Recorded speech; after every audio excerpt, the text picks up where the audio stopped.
Hey guys, it's 201 Maxwell here and welcome to the final TW WWE video for 2018 in-game. Don't worry, we'll be back next week with another video, but as I say, in-game, as I say, that is the last major event. It's going to be Smackdown's exclusive pay-per-view. It is going to be tables, ladders and chairs, so a last chance for them, to go into the new year, get into 2019 as a champion, a chance to get into 2019, hopefully somewhere high in the Wrestler of the Year candidates, hopefully to position themselves well in that, and maybe could they give SmackDown a good chance to put a case in here for Show of the Year. So hopefully we have a good pay-per-view here, 23 segments, a good showcase of the SmackDown locker room and the talent that they have. And I say the next couple of videos, more than likely it may take 2 or 3 videos, but we are going to look over, as I say, all of the roster. As I say, we have like over 100 odd guys, maybe even closing in 200 guys and girls in total. So we'll be having a few videos going over them, just going over the development of various wrestlers, who's going to look to get a push in 2019, and who's probably going to get phased out, and who could be getting recruited as well. And we'll have a rundown of all our development territories, as we do have quite a few, and a lot of people that we could possibly be seeing debut in 2019, and some who may just stay in development. So a lot to look forward to in the upcoming weeks, but as I say, we've got a pay-per-view to go through. So this is live on the WWE Network, again from Lansdowne Road, because it's the only place that seems to have a 50,000 capacity stadium that the wrestling industry is not declining in. So yeah, let's go with WWE tables, ladders and chairs. So we start the show with a usual way I start pay-per-views: hype video, pyro, an introduction to the show. We start off by hyping up our main event for the WWE World Heavyweight Championship, and it is going to be the Lone Wolf, Baron Corbin, defending it against the former champ, the man he cashed in his Money in the Bank contract at Survivor Series. It's Roman Reigns. So A90 for this to start the show.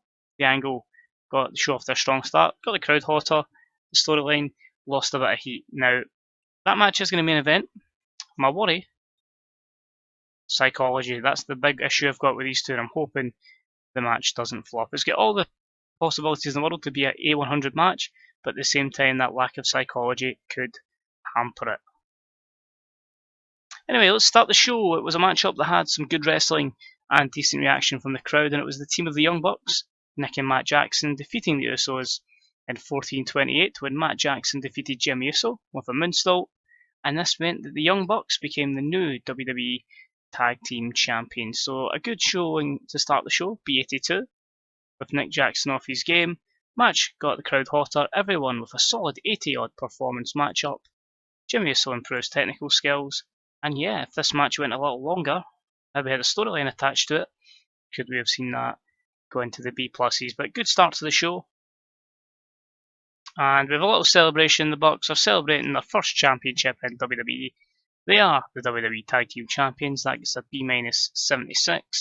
And as they celebrate, from the back, they get their asses handed to them by the trio of Harry Smith, Jack Evans, and everybody's favourite guy, Teddy Hart. So C plus 71, Teddy Hart debuts his degenerate gimmick, which got an average rating. Basically, obviously, Harry and Jack are both on the SmackDown roster. Teddy Hart I'd put into Lucha Underground to put in some good matches. He was getting over because Lucha Underground has a mass exposure on the network. And with his contract coming up to expiring, thought let's give him a chance on the main roster and let's create this version of a Hart Foundation. We might see Tyson Kidd come over, we may see Natalya, but at the moment it is just going to be Harry Smith, Jack Evans, and Teddy Hart. So C plus 71 for that beatdown. Next up, we've got a promo from the King of the Cruiserweights. It's Neville, an A90 promo. The guy's over as hell, and he's basically saying, I'm the King of the Cruiserweights. I have been for a long time and will continue to do so. And apparently everyone that's challenging me tonight is one of the elite cruiserweights in the world, so I'm just going to show just how damn good I am. And the match was a B80, but again, it was probably what you could classify as some of the best cruiserweights in the world. It was a decent matchup that saw King Neville defeat Ricochet, Manny Andrade, Shane Strickland, and Will Ospreay in 16:21 when King Neville defeated Will Ospreay by pinfall with the shooting star senton. King Neville makes the third defence of the Cruiserweight Championship. So a good B80 considering Manny Andrade was off his game and Will Ospreay was slowed down by his injury. King Neville with an 82 performance, Ricochet with the worst performance there. Everyone else getting good solid performances. Big plans ahead in the future for Shane Strickland, so that's good to see.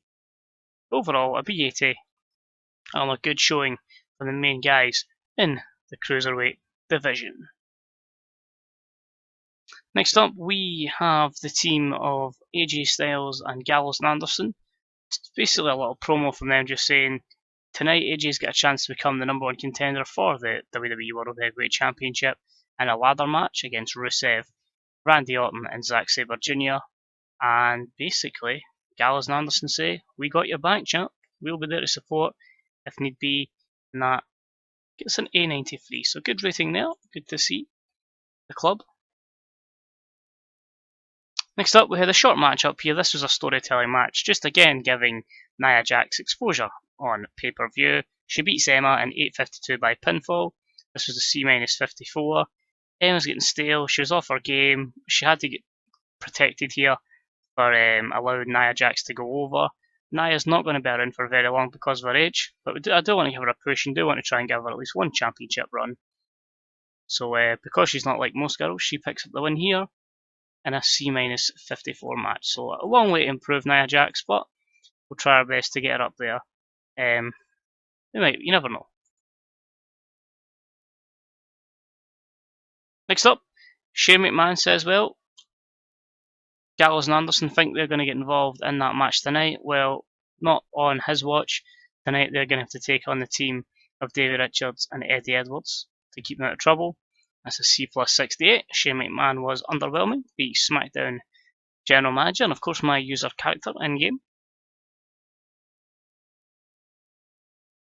And next up we had the Women's Championship on the line, the SmackDown's Women's Championship, and it was about that had some decent wrestling, but it didn't have much heat, and it saw Charlotte defeat Asuka in 11:46 by submission with a figure 4.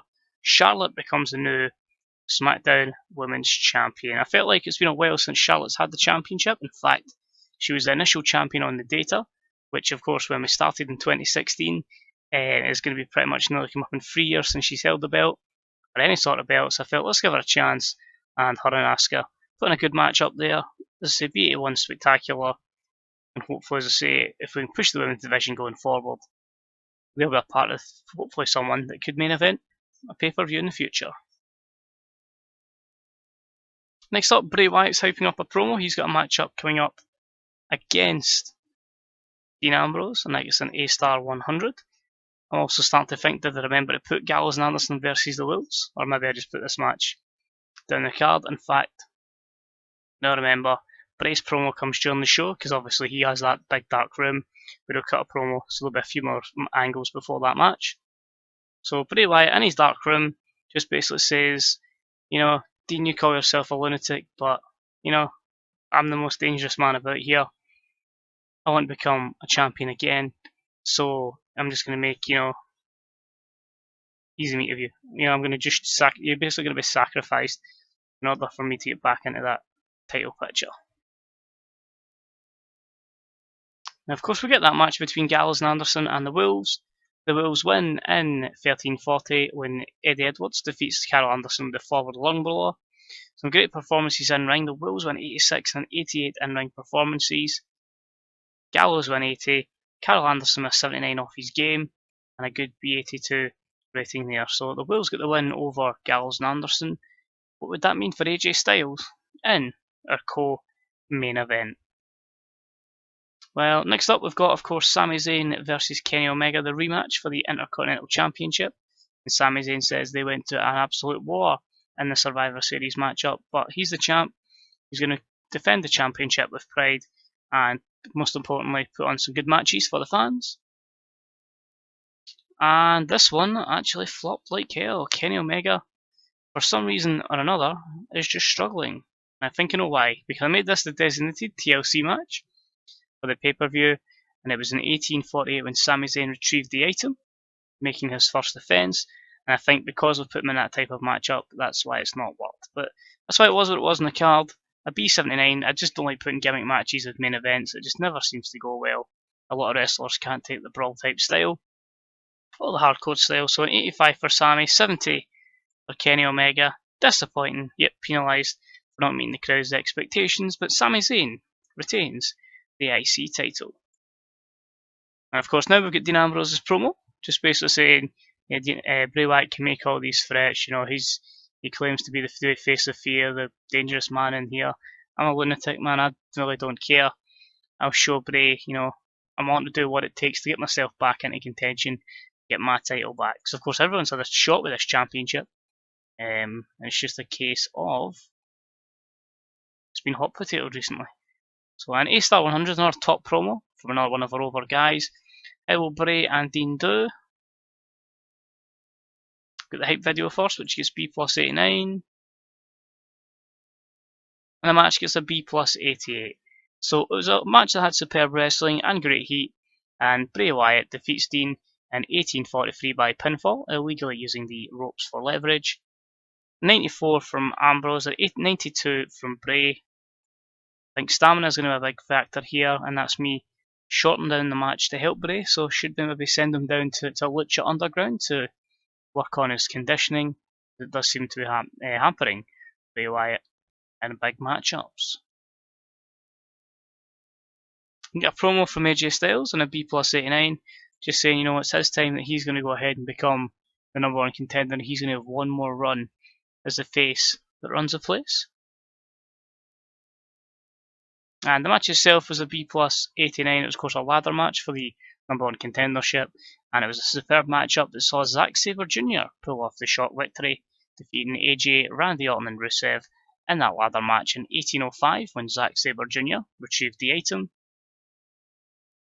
Interesting, he gets a 90 performance to the 94 of Randy Orton. Rusev is kind of upper mid card in 84. AJ is really getting bad, declining on his attributes, which is really worrying because I'd love to keep pushing AJ as much as possible forever and ever. But if his stats are going to be declining like this, I think we may need to drop him down to the IC division. But overall, good win for Zack Sabre Jr. Maybe could have went a little bit longer. But the new #1 contender is Zack Sabre Jr. And after the matchup, he has a celebration, which gets an A91, so the crowd are going mental that he's shocked the world. We then have Roman Reigns, A100 promo. Storyline gains heat. Roman improvises well. Roman Reigns, of course, coming across saying, you know, he was screwed out of the championship when Baron Corbin cashed in his Money in the Bank, and he accepts that's part and parcel of WWE, but he's going to kick Baron Corbin's ass and take his title back. And the match, it did flop as I thought it would.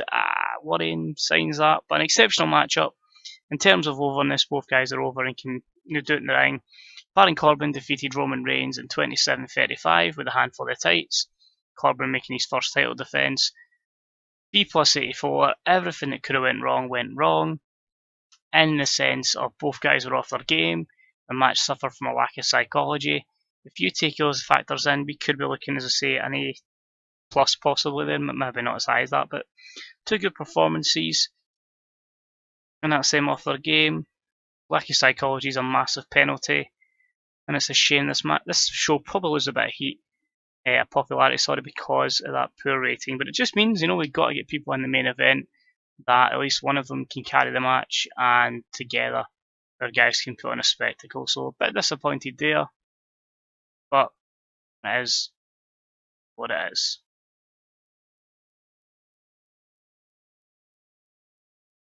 And after the matchup, Roman Reigns floors the champ, Baron Corbin. He takes the title belt back off him and just says that he's coming for this.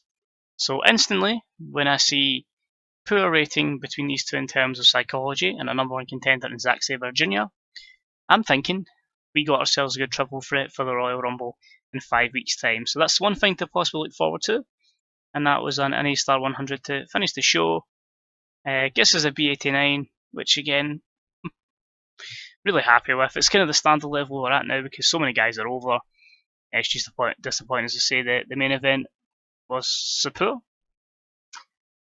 In terms of giving guys the thumbs up for a good rating, think we'll just praise Zack Sabre Jr.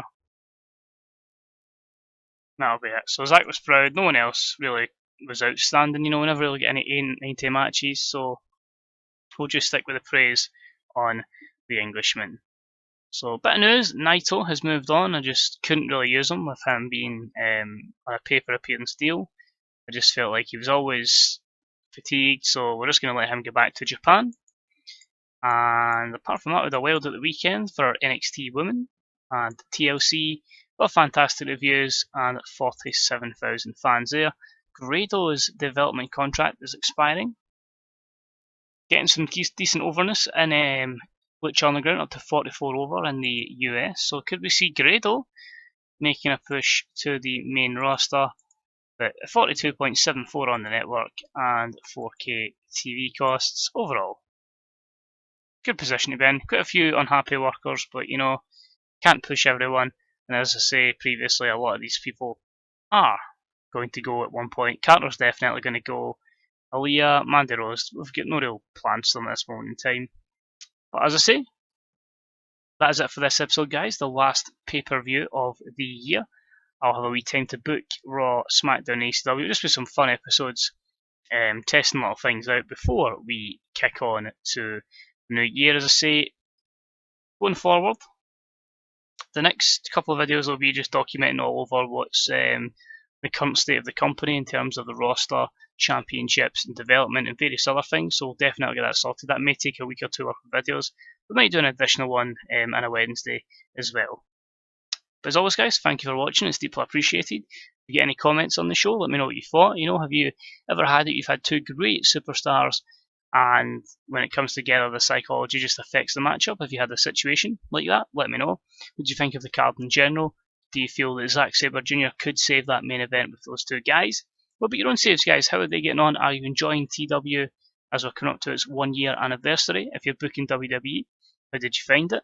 And of course, with this video coming out just after WrestleMania, what did you think of the big ultimate thrill ride that WWE were putting on for us? And basically, what have you thought of the shows that followed it? I must admit, this video was recorded beforehand, so I don't know. Could we have possibly seen Shinsuke Nakamura on the main roster?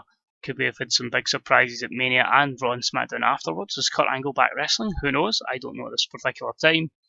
But yeah, it should be a good thing to look forward to. But as I say, guys, any comments are deeply appreciated. Any likes and shares are always appreciated as well. Not just, of course, getting the channel some exposure, but getting the game some exposure. We are a small community, and I feel like if we can get some sort of boom period, it can only help everyone. And I feel like with a market as big as wrestling, not a lot of people know about this game, and it is really fun. It is basically our version of Football Manager. But as always, guys, thanks for watching. You can catch some more TW stuff, whether it be YouTube or written on the Fantasy Booker subreddit. A lot of great guys on there. And for data updates, databases from past and from present and fictional as well. And for guides, graphics, you name it. You can also catch that kind of stuff on the Grey Dog software forums, where you can get the game on a 2-month demo, and for the fee of roughly, depending on the exchange rate at the time, £25. But as always, guys, thanks for watching. See you soon. Bye bye.